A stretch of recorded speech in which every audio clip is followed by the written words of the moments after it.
পিলখানা হত্যাকাণ্ডের ঘটনায় সামনে এসেছে বেশ কিছু চাঞ্চল্যকর তথ্য, যা অনেকটা ধামাচাপা অবস্থায় ছিল এতদিন।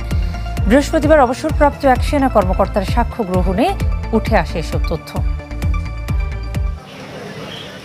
এজলাসে আগুন, জামিন আদেশ বিলম্ব, সাক্ষী হাজির সহ বেশ কিছু ইস্যুতে আলোচিত বিডিআর বিদ্রোহের বিস্ফোরক আইনের মামলা।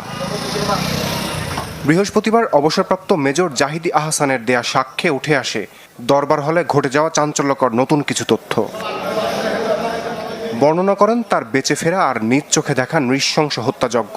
বয়ানে উঠে আসে সেদিনের বেশ কয়েকজন খলনায়কের নাম, যারা চাইলে ঠেকাতে পারত এত প্রাণহানি। শাকিল এবং প্রধানমন্ত্রীর সাথে ঘটনার ইমিডিয়েট পরে তাদের মধ্যে কথাবার্তা হয়েছে।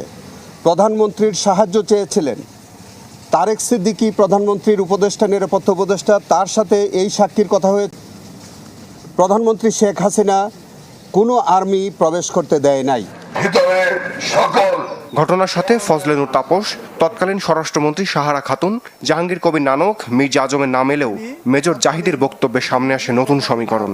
মূল স্কিম হিসাবে যেটা এসেছে, আপনার ফজলে নূর তাপস তিনি সংসদ সদস্য থাকার পাশাপাশি বিডিআর ডাইরেক্টর জেনারেল বা মহাপরিচালক হিসাবে তিনি নিয়োগপ্রাপ্ত হবেন।